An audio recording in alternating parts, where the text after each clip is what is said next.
Good evening, friends. Thanks for joining me. Today we discuss part two of the Malegaon blast and Parambir's hand in Sadhvi Pragya's torture. Was this cruelty justified? We have with us Sanjat Patnaik, and he is here to discuss the shocking and chilling details of this case. Welcome to our show, Sanjat. Viewers are looking Good forward evening, to ma'am. hear from you. Great. Good evening, ma'am. Good evening to the viewers also. Yeah, thank you for joining us. So let us go ahead with today's session. Yeah. Yes, ma'am. So today we are talking about the Malegaon blast and how innocent people like Lieutenant Colonel Purohit and Sadhvi Pragya were tortured as part of the investigation. If you hear her accounts, viewers, your blood will go cold. And then all the other cases will come to mind which may be connected to him, to Parambir Singh, as in Mansukh Hiren, Sushant Singh, Disha Salian, and so many others. Sadhvi Pragya gave a chilling account. She said that Parambir, the Mumbai commissioner, beat me with belts without stating any reason. She claimed that she was made to sit on a wired bed and hit by several officers continuously encircling her. She added, "First, I was beaten while standing. Then I was made to sit on a wired bed and beaten with a belt on my soles, hurting me unmeasurably. After hitting me so much, he, which is Parambir Singh, is unsatisfied. And he snatches the belt of some officers and says, 'You have no strength. I will take care of this.' Cursing at me with bad words, he hit me using his complete strength. If I call him a devil, also, it is less. He is a conspirator, and keeping him at such a high post can be a part of a political conspiracy." I think, Sanjat, we can just mute yourself if you can. Mute yourself. Sure. Yeah. Yeah. Yes. The torture which was inflicted on me was done with the cognizance of Hemant Karkare and by Parambir Singh himself. When I was asked, when I was taken to Kala Chowki police station, they started torturing me with asking me questions stating no reasons. Parambir Singh was there along with several other inspectors. Auhad Kambilkar, Suvarna Shinde, who encircled me and beat me together, she said. My head was banged against a wall multiple times a day. I was lowered from the roof onto a tree. There are so many things which I do not remember. I was beaten by male cops, made to listen to pornography. I'm writing all of this in my book. I'm saying all this because till this man is a part of the Maharashtra police, there will be no justice in Maharashtra. Remember, friends, the same man and his assistant are now in the docks trying to desperately save himself. The same man who instilled, whose name instilled fear in the hearts of Mumbaikas. Sadhvi claimed she was a victim of a false Hindu terror narrative created by UPA with Congress at the helm. She was arrested in connection with the Malegaon blast case in which 6 people were killed and 100 injured when an explosive device went off near a mosque. Pragya became an MP later after she won the 2019 Lok Sabha election from Bhopal. Now, Sanjay, what I'd like to know is what was the reason that she was caught and tortured like this? If you could give us the background and let us know the Yeah. story behind this, because many viewers do not know what these people have been up to, Congress and Parambir Singh and all the others. Great. I start with background to it so the audience who were not there in the. This is the second part that we are doing on this topic. First was on Colonel Purohit, and this is the second part on Sadhvi Pragya. So I would take them through a brief background so that whoever did not go through the last episode would know what we are talking about. See, as Bina ma'am rightly said, we are talking about custodial torture of some people, that is handful of people, custodial torture in a targeted manner. Now, it is not only a matter of custodial torture or human rights issue. There are many issues involved into this, which resulted into this and still continuing. I would say it is still continuing. It is not over as long as they are not completely acquitted. Now, why this has come, I will come to that, the background and how it is happening, and heard about particular about this case, and then I would let you through the chilling details of Sadhvi Pragya Thakur's affidavit. It is submitted in the court, line by line, and it is really horrible. Horrible to listen to those things, but people should listen to that and Sadhguru? know that these kind of. Yes, ma'am. Yeah, I think your audio is a little low. That's what Nanisur is saying. So perhaps you can speak a Okay, little loud. just a moment. Yeah, Is yeah, Yeah, I would come a little bit closer to the mic.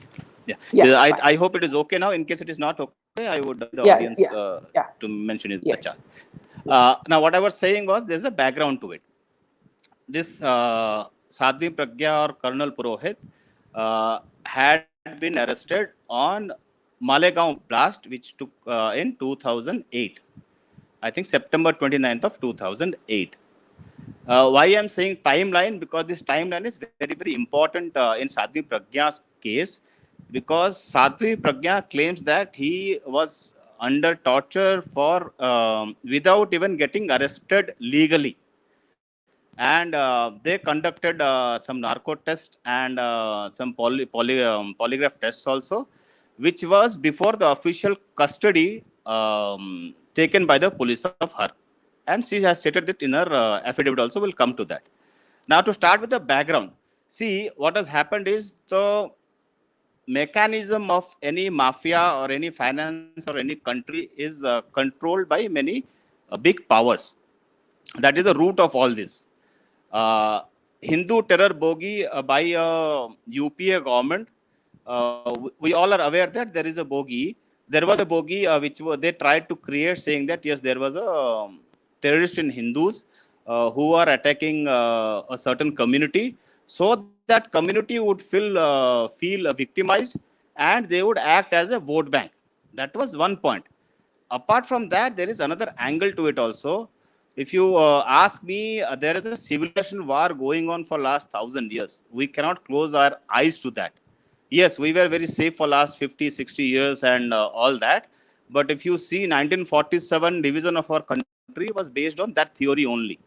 So we cannot close our eyes and just wish away, no, everything is hunky dory and we are good and they are good. No, it is not like that. The world doesn't work like that.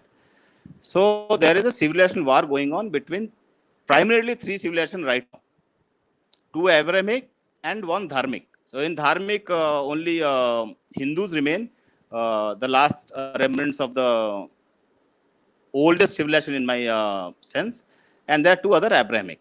Now, when Mughals invaded India and ruled it, so there are historical evidences not only of ruling for financial or power gain, but for religious supremacy also.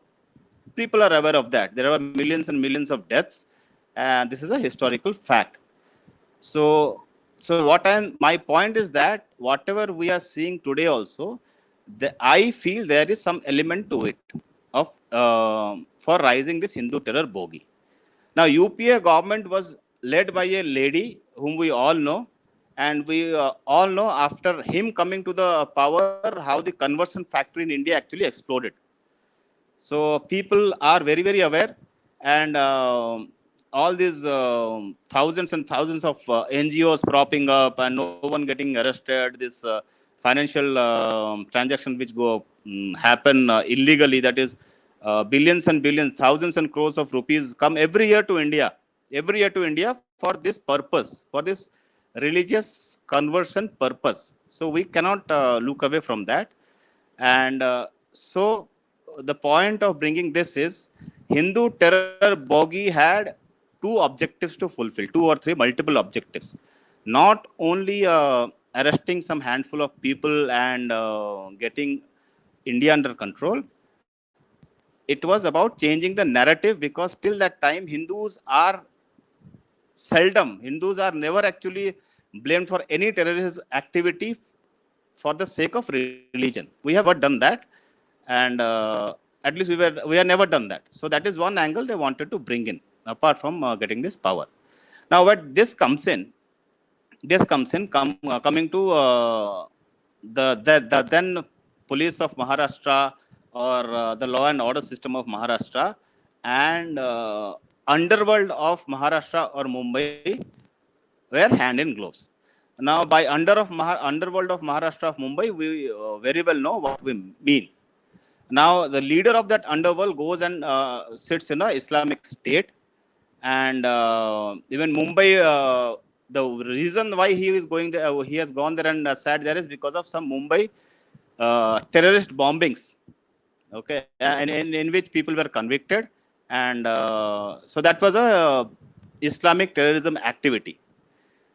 Now, so that angle is also there. So there are two things. One, a mafia don who supports this kind of terrorist activities. Number two, the law and order system, which is in hands and gloves with them. Apart from power, political power, this narrative would have benefited all of them. So, in my view, this would be the larger objective of all these things happening. And actually, we know UPA government never supported the civilization goal that we have. So these things was done by them. This is a broad picture to the new generation. Now coming to the incident, what happened and what the timeline. Then I will come to uh, what happened in the torture chamber and how it proceeded forward. Till this time, any questions from audience, ma'am? Oh, I am not able to hear you. I think some issue from my side. Some issue from my side, ma'am. Ma'am. No, I have to unmute myself. I mute myself when you speak. So yeah, I got it. Thank you so much. Yeah. Any questions till now, ma'am? Things are clear, and they are quite shocked with what you are narrating. Great. Now this has started. I will tell the dates because I am very particular about dates because that is how this is an ongoing case and this is in court still going on. So let us be very clear about the dates. Now the first date is which everyone is clear is 29th of September 2008 on the eve of Navratri. There was a blast in Malegaon, a town in North Maharashtra, in which 6 or 7 people died officially and around 70 to 100 people were injured. This is the case background. Now, in this case, some people were arrested, and within that, Sadhvi Pragya was there. Now, on the 29th of September, this blast happened. Now, Sadhvi Pragya, as per her claims, was arrested on 10th of October. Now, this is very important factor because in official records, it is not 10th of October. In official records, it is, I think, 23rd of October, they arrested her officially. And 24th of October 2008, she was presented in court. And there, although she said that unofficially, illegally, she was held up, the bail was not granted and she was sent to custody again from there. What was the reason? Now, what was the reason for that, Sanjat? What was the reason for that, the problem, the change in the dates? Yeah, I'll come to that. See, what has happened is the only thing which ties Sadhvi Pragya Singh to the blast is a LML, that is Elohia Motors Limited scooter, which is basically called as a two-wheeler or a scooter or a motorbike, whatever it is. Now, police claim that this two-wheeler was, some explosives were strapped to this two-wheeler, and this two-wheeler was used in creating that blast. And incidentally, that two-wheeler is the only thing which was in the name of Sadhvi Pragya Thakur. That is why police said that you are the responsible person, and that is why she was arrested. Although police said that, but according to government papers and Sadhvi Pragya's own defense and documents, she claimed that she has sold the scooter in 2004 to some 2 persons. Now, some Mr. Joshi and some other, the 2 guys who it was sold to, and the scooter was not being used by him for the last 2 or 3 or 4 years. And she had all the government papers, documents, RTO transfer papers and everything. So, the scooter did not belong to her at that period of time. She had already sold it off. Now, somehow, magically, the scooter appears and this police takes her. Now, I will take you through how this happened. According to Sadhvi Pragya's affidavit, how she was arrested. Sanjat, just one interruption. Nanisul just wanted to know about something that you spoke before. She's asking, Right. when Sir said some other two civilizations, is one Mughals and another Abrahamic apart from our Dharmic? She's asking. Yes. See, Mughal is not a civilization. I would term. See, there are two religions as such. One is Christianity. The other one is Islamic. So Yes, Christianity, crusades and Christianity is spreading itself across the world is well known to all. So one is yes, that civilization, the other one is Islamic civilization. So these both are actually in fight with each other, in fight with us, and this has yes, been going on for last around at least 800, 900 years here, and yes, around yes, 1000 years or 1200 years in Europe. yeah. So that is So what we're I. talking about, we're talking about three religions, civilizations, which is the Islamic, the Christian or the Abrahamic, and our Dharmic. Yes. Yes, okay. Yeah. Even Islam is known to be Abrahamic because actually Abrahamic Yeah, word comes from Abraham, and both Abraham is mentioned in Islam as well as Christian also. So, and even Judaism also known as Abrahamic for the viewers' knowledge. The reason we call them Abrahamic because Abraham is mentioned there. That is why they are called Abrahamic, and the typical traits are that they have a God and they have a prophet. The last prophet would be the most validated prophet as per them. There might be more than one prophet earlier periods, but as per Islam or Christianity, they go by the latest book or the latest edition of their book or scriptures. So this is how it goes generally. To give a big background of why this civilization war is happening. So why it is happening? Because see, I'll just say two lines on this why it is happening, ma'am. As per me, what is my analysis? See, what happens is a common Indian. I'm talking about Indian. Almost all religion in India, the Indian counterparts of or the followers of those religions are very different from uh, other countries. Say for Indian Muslims or Indian Christians are part of India, and I consider them as Indians only. And their mentality is very different from outside world. So we are one family. There is no doubts about it. But yes, generally speaking, all their scriptures say that whoever doesn't believe in our prescribed God is not at all a God, and whoever doesn't follow them should be eliminated or conquered or converted. That is very clear. No one denies that fact. And that is the objective. That is the objective for which these other two religions try to convert, conquer, or basically to for world domination. That is the history to it, and that is why it is going on till today. Now that given, ma'am. So coming to the Sadhvi Pragya, I will read out from the affidavit only, which Sadhvi Pragya gave in 2008 to the court, and how she was tortured and how she was brought actually. Now, Sadhvi Pragya at the time of at the Jai Shri Krishna, whoever that is, Advocate Sharanji, Jai Shri Krishna. Now, Sadhvi Pragya was at that point of time was in Jabalpur. She was in Jabalpur in her ashram, and naturally in her affidavit she has said that she was not involved in any other these activities. She was basically into prayers and pravachans and everything. On on 7th of October 2008, that is after 8 or 9 days after the blast, on 7th of October 2008, uh, Sadhvi says, I was in Indore where I stayed at the residence of one Annaji, who is my disciple. And on 4th of October 2000, in the evening of 4th of October 2000, I returned to my ashram in Jabalpur. On 7th of October 2008, when I was at Jabalpur ashram, Sadhvi Pragya says this in her affidavit, I received a call from a police officer from the ATS Maharashtra called Mr. Sawant, who wanted to know about my LML Freedom vehicle. That's the vehicle that I mentioned.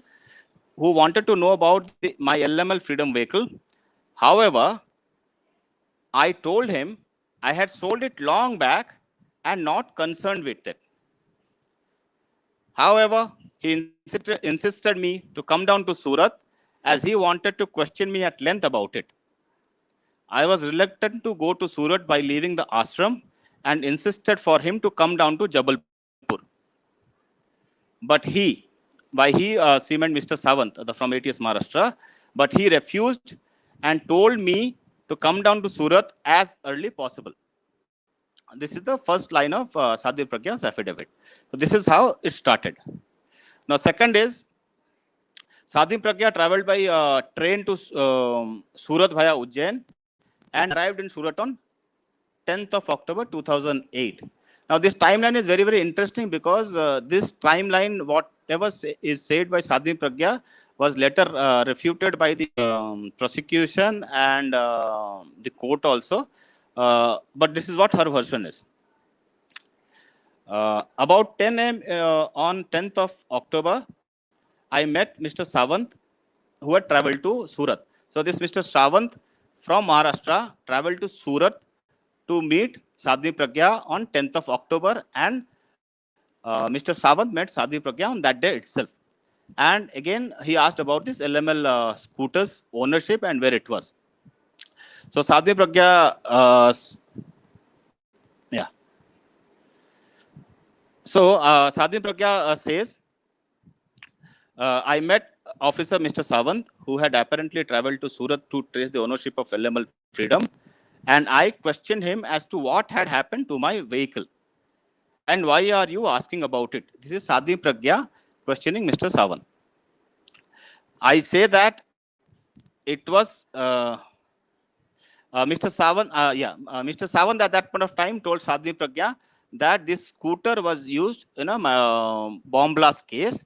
Some explosives were strapped to the scooter, and that is how they found out the scooter, and from the number they got the ownership, and that's how they traced her. And this is the first time, as Sadhvi Pragya says, she came to know that her name is somewhere implicated in the Malegaon blast. That is as per her official version. And it was completely shocking to me. I confirmed to Mr. Sawant that the LML Freedom two-wheeler of the color and number he mentioned had once belonged to me. And Mr. Sunil Joshi of Madhya Pradesh had bought it from me in way back in October 2004. So that was around 6 years prior to this event. October 2004. I had no control over the vehicle or its movements and usage. Even after Sadhvi Pragya saying this repeatedly as per her affidavit, Mr. Sawant did not repeatedly ask how did the vehicle reach Malegaon and how come she was involved in the blast. And she repeatedly said that she is not aware of any that kind of a thing. Now, what happened after that was Mr. Sawant asked Sadhvi Pragya to come to Maharashtra for questioning, not for arrest. See, please mind the language. Mr. Sawant told Sadhvi Pragya that you please come down to Maharashtra for an ATS inquiry only. It is not an arrest, and please bring in your father along with you. And Sadhvi Pragya says in the affidavit that seeing my father's old age, I told no, my father cannot go. So there was a disciple. There was a disciple named Mr. Pasricha. So I asked my disciple, Mr. Pasricha, to accompany me to Mumbai for the inquiry. And she was of an idea that she would come back in next 2-3 days after the inquiry is over. And as per her, as she was innocent, she did not feel like objecting to it. Now this is where actually the entire thing changed. What happened is, try to imagine, she, as per her, she was picked up by the police and she was taken to Maharashtra. But in her legal power, she could have said no then and there itself. No, I will not go, because they did not have a legal warrant against her. It was only some law enforcement officer coming and inquiring who had requested her to go with her. Now, she had every legal right to say that, no, I won't go unless you bring in a warrant. So in case there was a warrant, so this arrest would have been official, and in my opinion, she could have got the bail also. The reason that first time her bail was rejected, because she could not prove that she was taken into custody on 10th of October, because there was no paper trail. Yeah. as per her. Here, Sanjat. Yeah. See, there are some questions from the viewers. They're saying that, see, the first question is, as you move on, okay, you can perhaps answer them. So what she's saying, Nanisur is saying, is it true that PM did not support Sadhvi Pragya during her illegal arrest and torture? Okay. Now there's another one, almost related to that, exposing Harsh Mandar and Madam, Madam plans, is important for people to understand their sinister plans. And then someone else says, can you explain the helplessness of Modi ji to act on Sonia and family? Is he under pressure of uh, Illuminati? And don't you think it was procured just to implicate her and for 14-day illegal detention? Is there any constitution and who has to enforce the law? So here, everybody is talking about why was Modi ji not doing something. So perhaps you can answer it when you reach that point. Yeah. I will say that. I will come to that. See why, and as ma'am said, I will come to that. So let's go to the event timeline, and I will come to all those points one by one. And I have my own personal views on why it happened the way it happened. Now, after Sadhvi Pragya gone to Maharashtra, the torture starts. And it is very, very devious. It is very, very insidious, to say the least, how it went on. Let me go through it.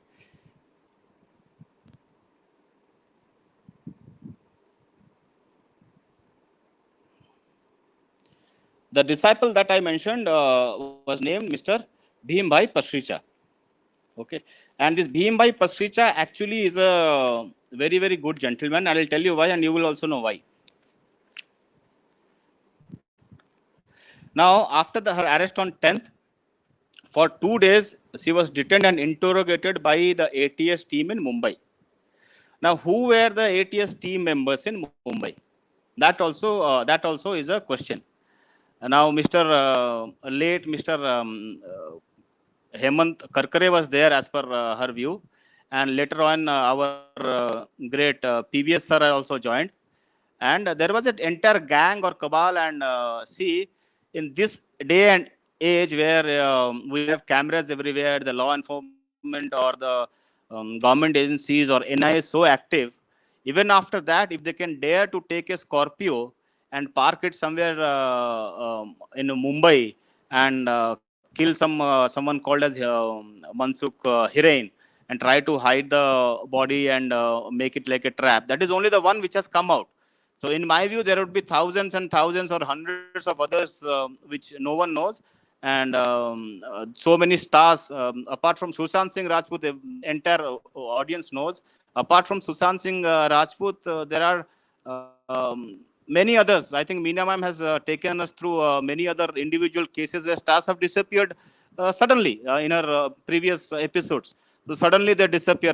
They would be working somewhere, they're being high up, but suddenly they would disappear with some false allegations, false cases, or drug abuse.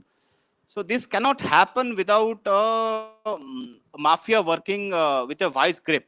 And this mafia would include politicians, this mafia would include criminal gangs, and naturally this mafia would include some elements of the law and order system, the police system, or law and order system as we call it.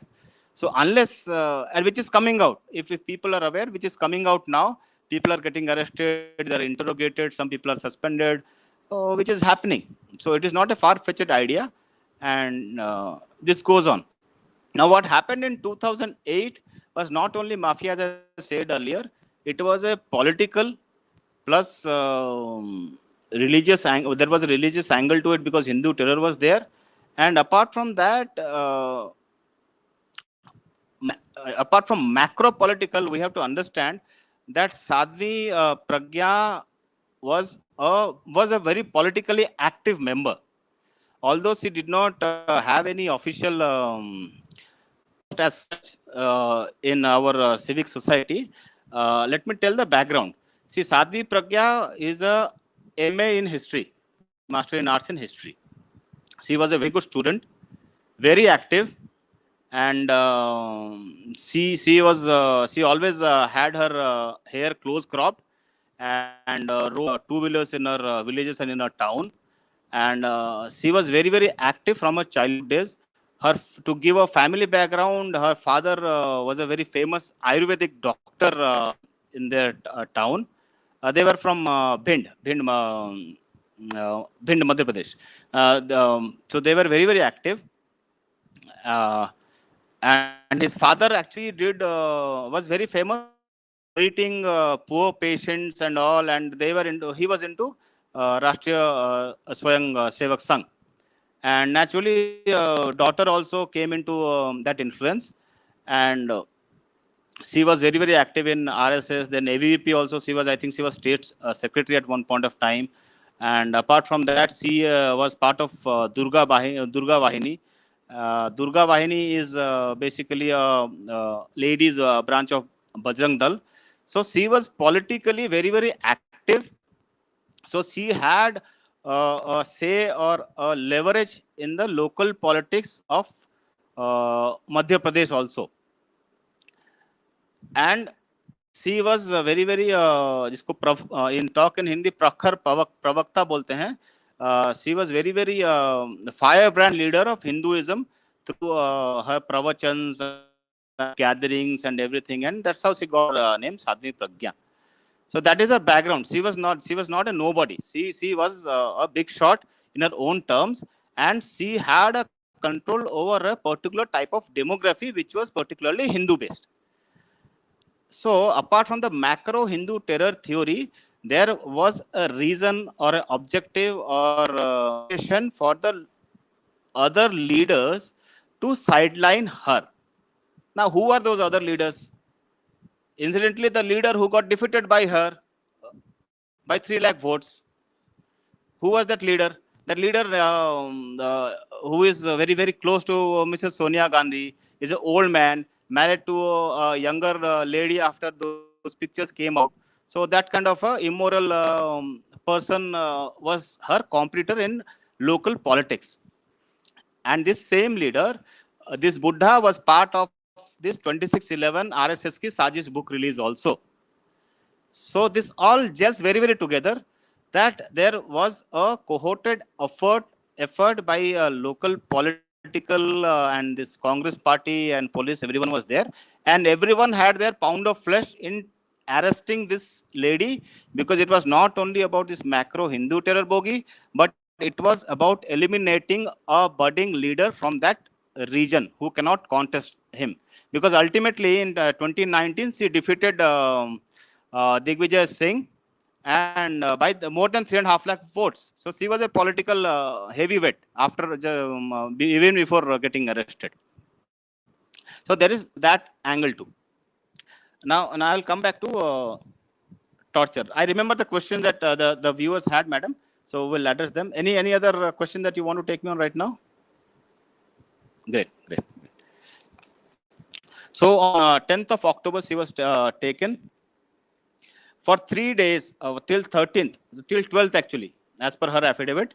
She was asked only verbally. She has not mentioned being abused physically. Now, from 13 onwards, Sadhvi Pragya says in her affidavit, I say that I was beaten during the day, night, and midnight.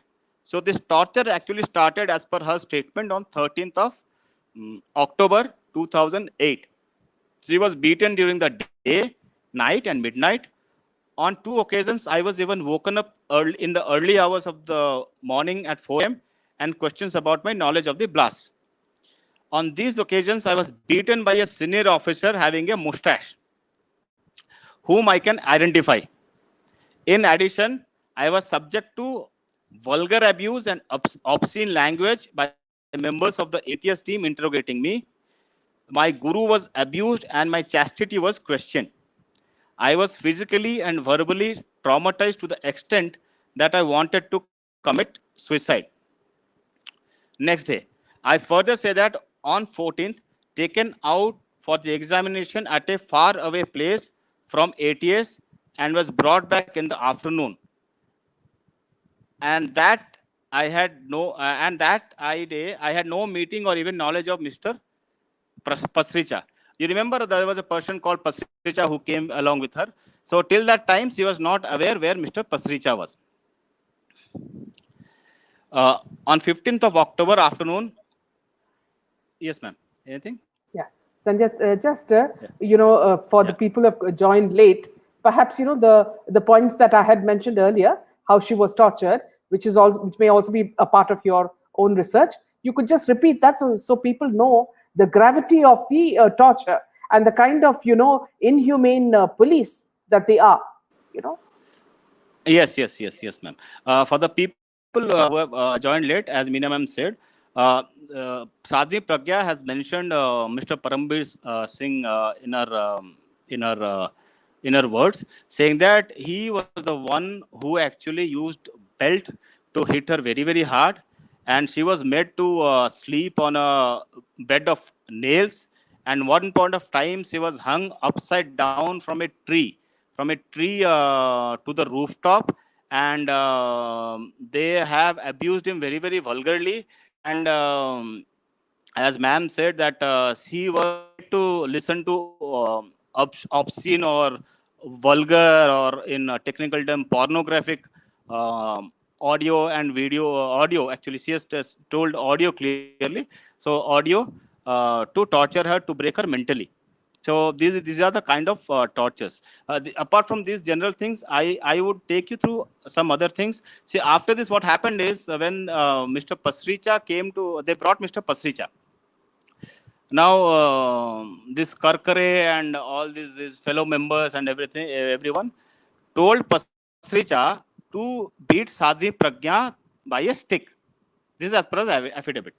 Now Mr. Pasricha, being his disciple, did not agree to that, and he started crying there itself, because what happens is, a regular middle family member or someone going somewhere and getting into police is very very psychological trauma. It is traumatic, to the say the least. So he started crying and did not want to beat her. Now, in order to break Sadhvi Pragya's moral, that you, even your disciple is beating you, they started beating Mr. Pasricha, saying that if you don't beat her, we will beat you. So they beat him black and blue. They actually he suffered a lot, and although he did not want to do that, finally he agreed to beat his guru, who was Sadhvi Pragya. Also, Sadhvi Pragya says, although he beat me, he was crying. I was crying that my Shishya was beating me, but he did not beat me forcefully. Although he Yeah. was in mortal danger of getting beaten himself, but he did not beat me forcefully, just to show others that he was Yes. beating me. He beat me very, very slowly. And Yeah. seeing that, the police who was present there, they got angry, and they push Mr. Pasricha to the side, that you don't have any strength, and they stepped in. Similar thing which is told about Mr. Parambir Singh also, that when a police could not beat her, then Yeah. Parambir Singh moved up that policeman and said that you don't have any strength. I will show Yeah. how it is done. And he took the belt and started beating on her soles, Yeah. leg, and Yeah. hands, very, very mercilessly. Yeah. So this Here, torture, Sanjat, yeah, yeah, Sanjat, I'll just make a small interruption. See, please. what I want to tell the viewers is that, see, as you listen to Sanjat, it's very important for you to visualize what happened to the Palgar sadhus. The way they were mercilessly thrown to the crowd, which were all jackals. They all were very well prepared to beat them to death. And you should have seen the fear in the eyes of these three people. Now, the same thing, what now Sanjay said about him taking his belt, also happened to a person in Republic TV. One of Arnab's team. Yeah. Okay, this senior person was beaten with a belt, and remember, he was having problems. He was a patient, and he could have easily got a heart attack. So friends, what I want you to understand is this is a pattern, and this pattern has been repeated time and time again, and nobody has protested. Yes, back to you, Sanjay. Now, there are some other interesting facts also in that affidavit for the regarding this torture. One point she says, I say that as a result of the custodial violence, torture, mental stress, anxiety that were developed in the process, I was subjected to, I developed acute abdominal and kidney pains. I lost my appetite, became nauseous and giddy, and prone to having bouts of unconsciousness. So she was unconscious for quite some time in those periods. In view of this, within a few hours after putting in Rajdut Hospital, mm, they took out a hospital called as Rajdut Hospital. I was removed from ATS office and was taken to a hospital which learned it to be Shushruta Hospital. There was a hospital called Shushruta Hospital, as per her words, where she was kept in ICU. That is, in the initial days of her torture. She was tortured so horribly that these monsters had to take her to ICU even. And Mr. Bhimbai Pasricha came along with the ATS member and filled up all the admission forms. This is what she is saying to the court in her affidavit, saying that this is how she was tortured, and she was using this affidavit to apply for a bail, which was rejected, and incidentally, she had to spend around 9 years in jail. So this is beginning of that torture that we are talking through, and I'll come to end and how she has suffered, and the results of those physical manifestations of those on her health is horrible. I'll come to that also. Also, also Yeah. Sanjay, see, like you said in the first part of this series, how Lieutenant Colonel Purohit, was equally, tortured inhumanely. Like he could not walk. It was so terrible. So this is a complete pattern, Sanjay, that you are describing. Yes, ma'am. Complete pattern. And if viewers can if you viewers want to visualize this, please visualize a Russian mafia movie. If you have seen Russian mafia movies, so what they do is incidentally they take these their victims, they take him into some dark room and with lights. All of would have seen that movie, beating them black and blue, and there would be no hope altogether. And apart from that, the excruciating physical pain which goes through is horrible. I will see what happens is in military also, when prisoner of wars are captured, people know that sooner or later people break. No one can resist the physical torture. They have to break. So what they do is to overcome this or to reduce this. After 2 or 3 days or 4 days or 6 days, they are taught that they would be giving some information which are basically useless in terms of harming their own country, but which the other side might consider to be some valuable information and stop torturing them for some time. So the point is that even the defense people who are trained in this kind of physical torture and everything, they also go through terrible pain, excruciating pain, and they cannot sustain it. Yeah. Even after all these Yeah. things for, yeah. Sanjit, here, as you speak, Nanisur is making a good point. She's saying, isn't it a fact that in whichever state this dynasty is in power, there is Gundaism, physical abuse of women, and police all gone rogue? All this is rampant under their governance. Yes.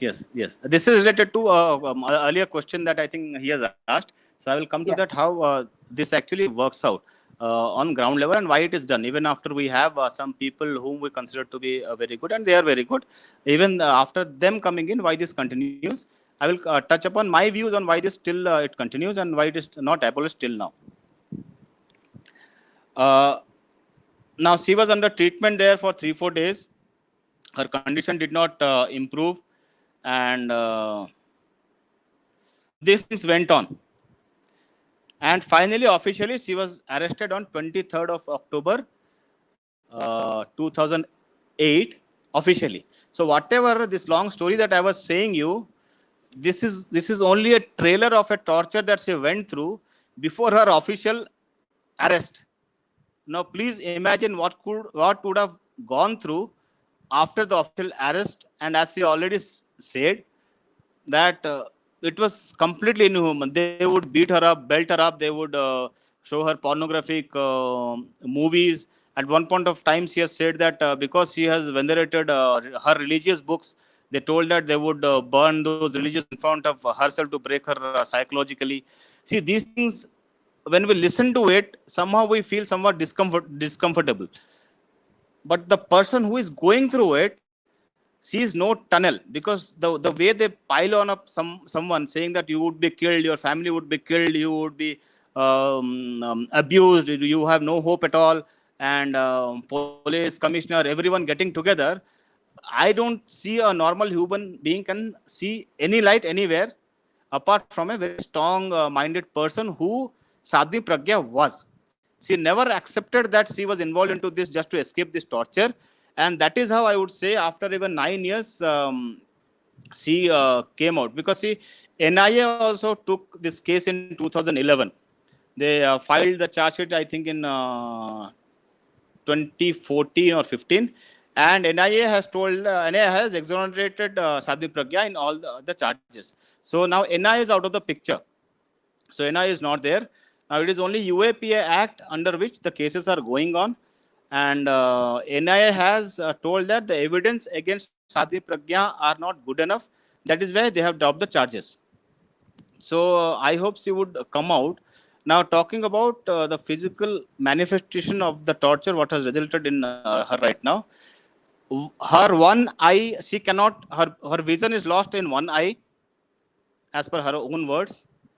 And she has partial vision in another eye. She was partially paralyzed. She went through double mastectomy. By mastectomy means removal of breast surgically after cancer is detected.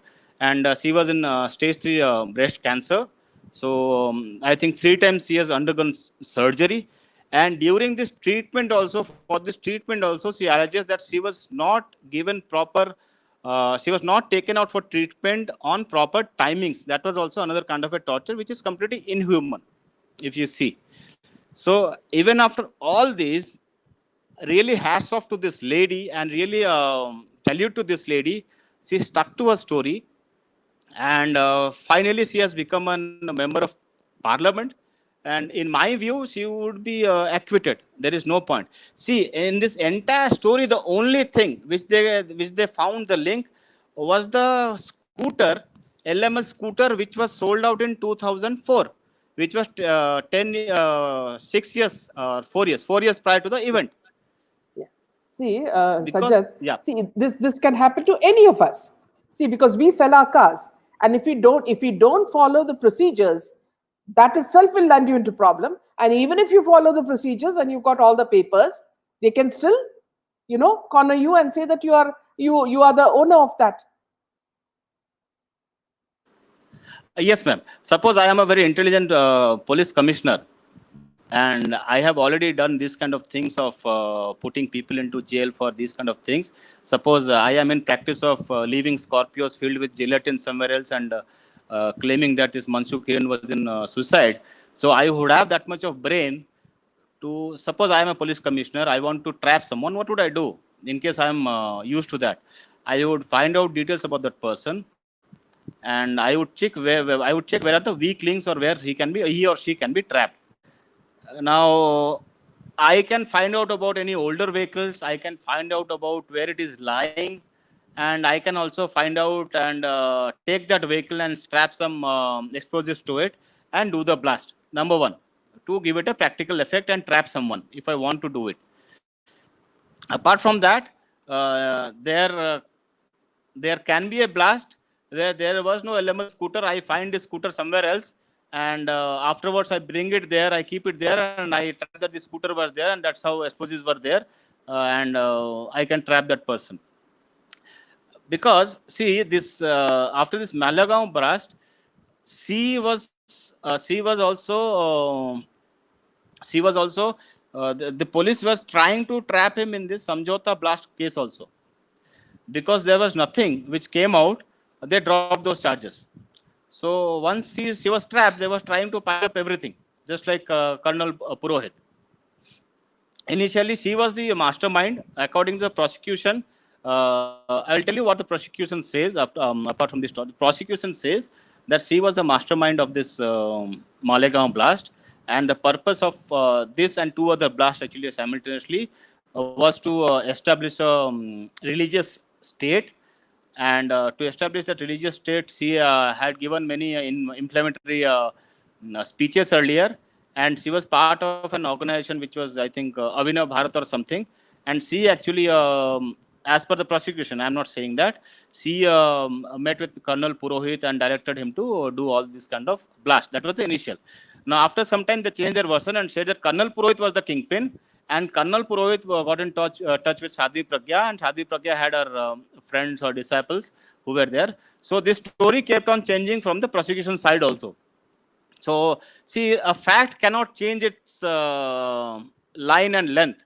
I assume the famous example, if I see, which is going for last 2-3 days, is this pool of blood theory in Sushant Singh Rajput's case.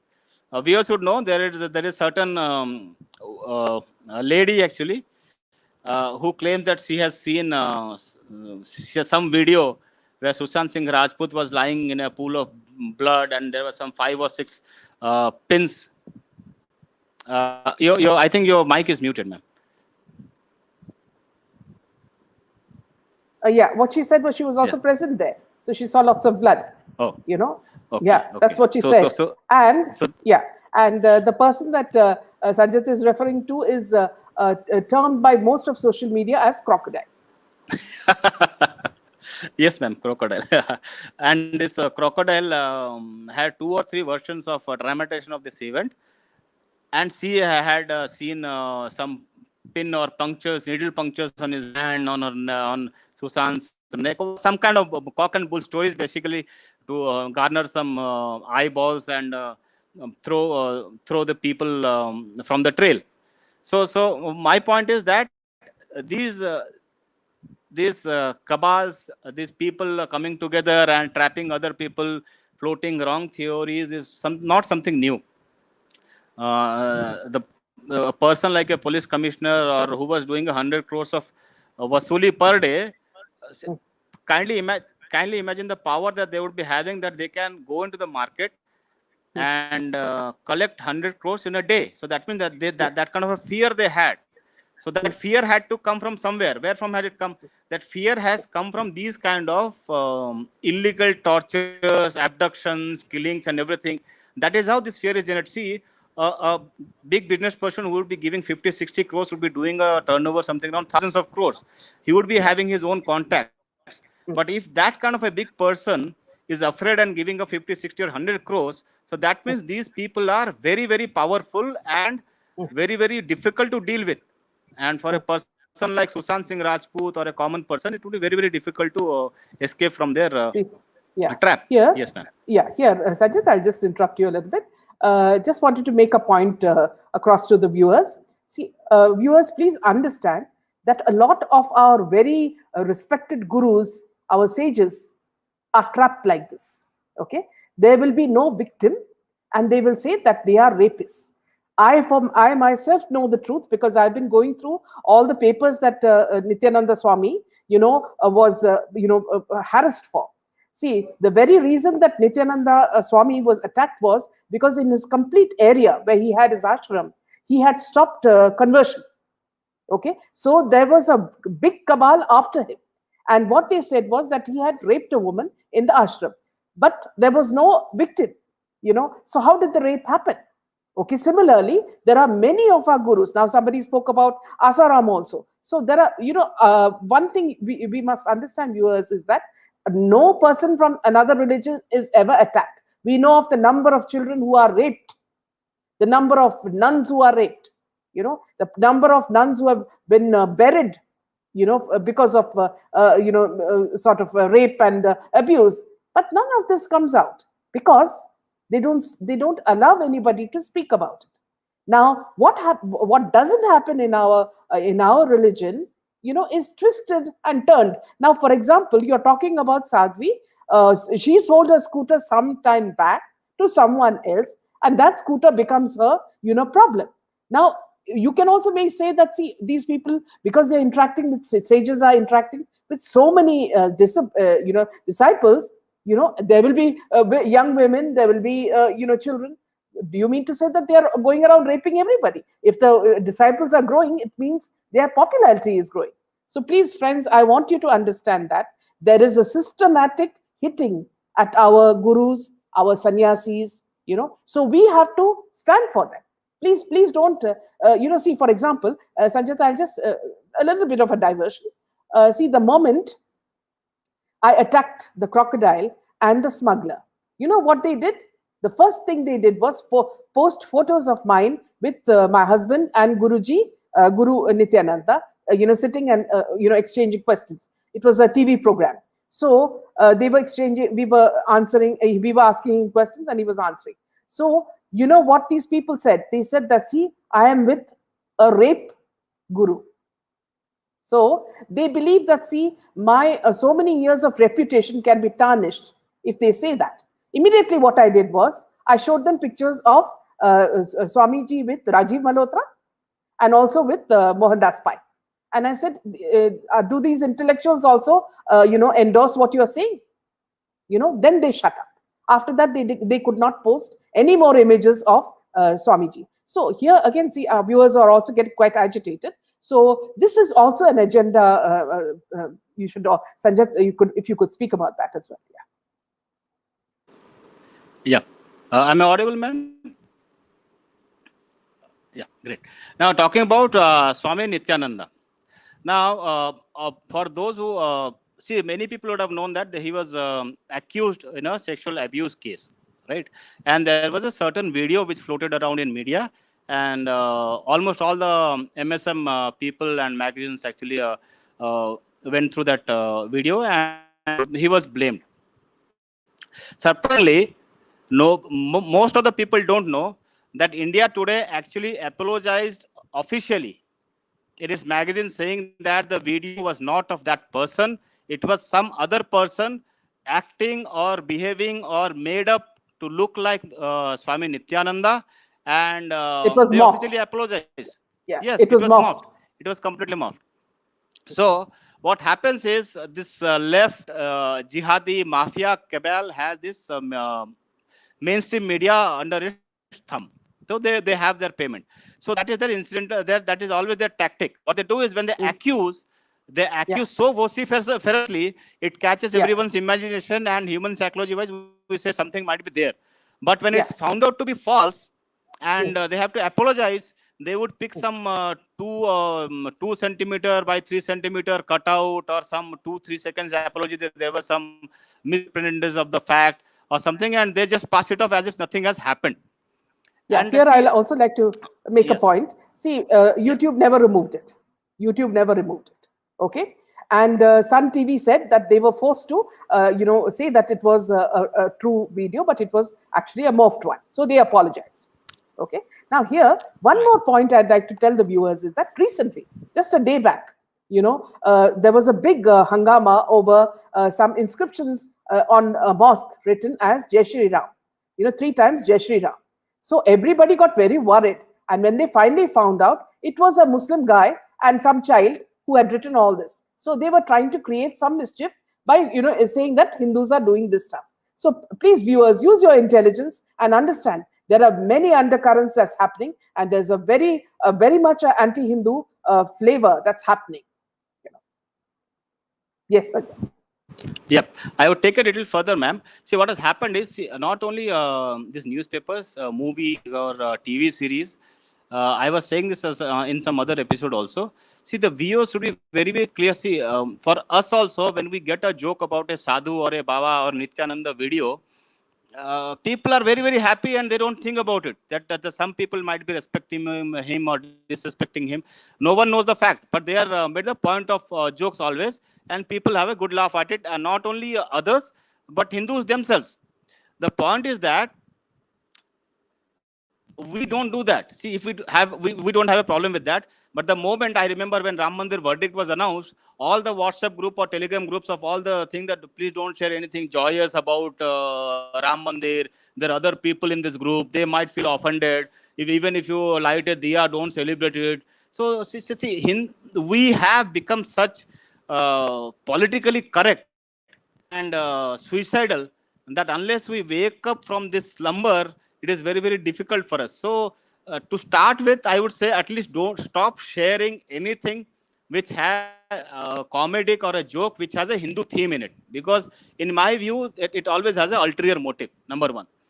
Number two, if someone says politically correct manner to you that you remain politically correct, then expect the same level of political correctness in terms of Hinduism also, not only in other religions. So if we do that, at least we can help in our surroundings.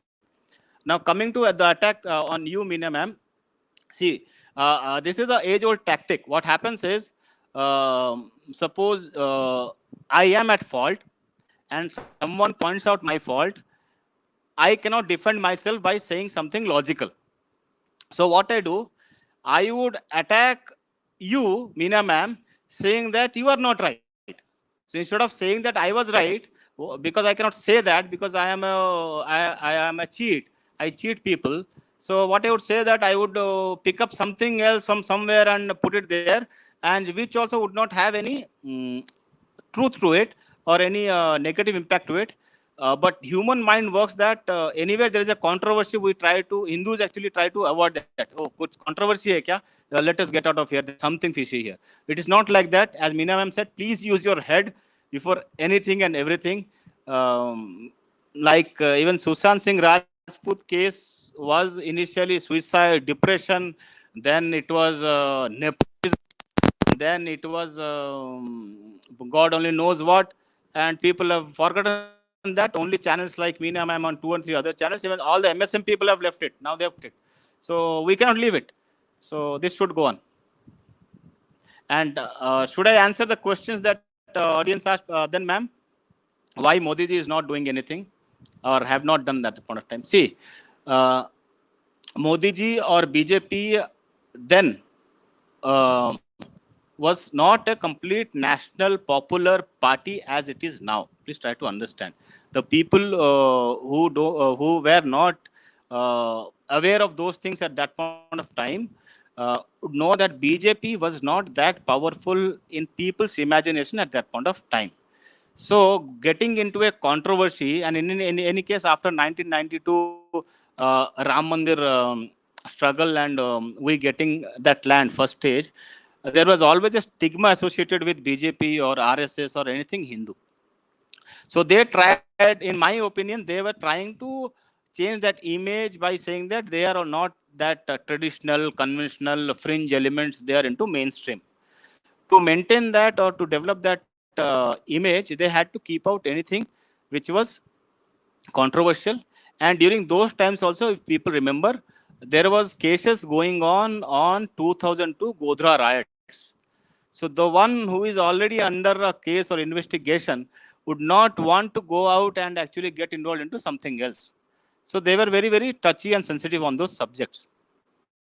That's on a broader view, why no one did that. But after they coming to power also, they took 2-3 years, which in my view was very, very bad. They should have done earlier in case of Colonel Purohit and Sadhvi Pragya. They would have their own reasons why they have not done that. Apart from that, see what happens is the local mafia and local politician and the local police nexus is far above any party lines. See, this might sound very, very odd and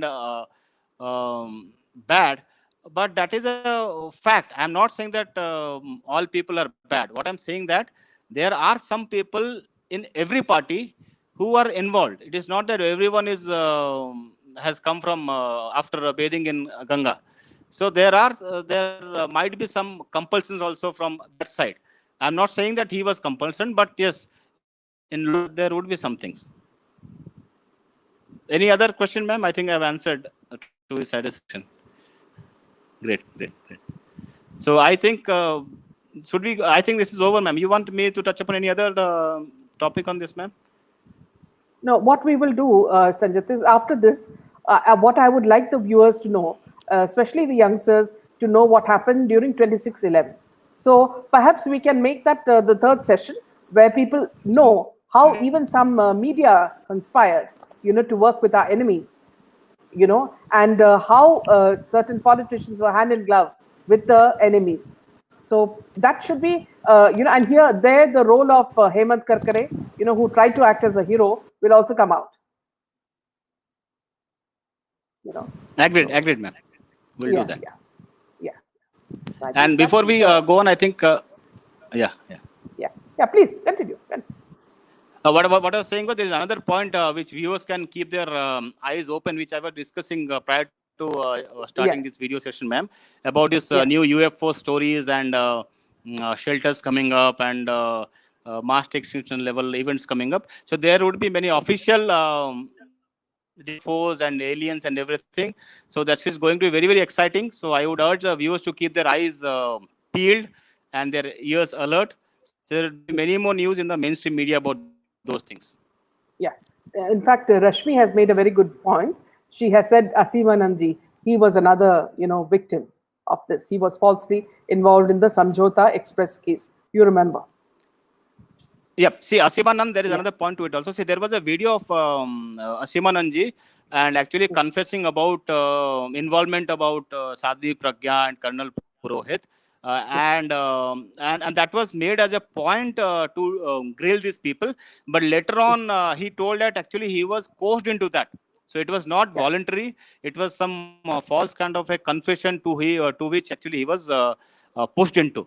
So the things which he has said in that video was wrong. And yes, he was also tortured a lot yeah, for this reason. yeah.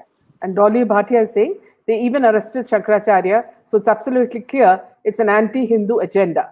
And then there's another comment also that Sai Baba was also harassed in the same way. So we see only our gurus, our sages being attacked. Yeah, talking about Shankaracharya was arrested just on the eve of Diwali or the night of Yeah, Diwali, I think. And yeah, it was Mr. Subramanian Swamy, I think, we fought in the court and got him out of the jail. yes, And it yeah, was during Sonia Gandhi's tenure. And yeah, that time, the conversion factory and everything was going on very, very high. And incidentally, our Shankaracharyas are instrumental in keeping our civilization alive. So they are yes, always in the point of target. yeah, yeah. Even Sai Baba, they say, put upon.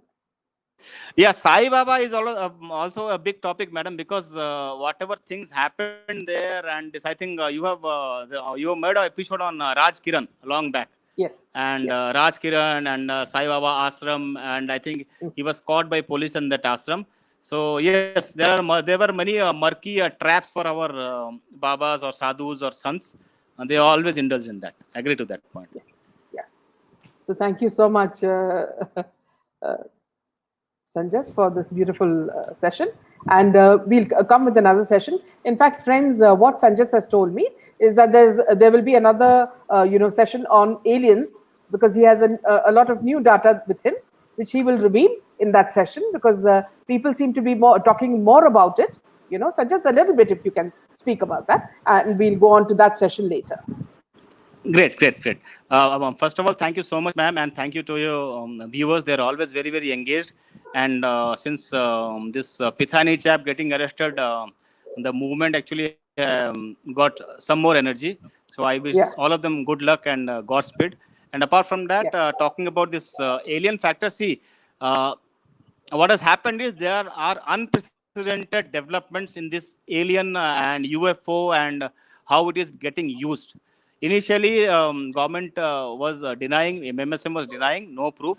But recently, for last 15 days or 1 month, they have started acknowledging it, and there are many other things apart from UFOs.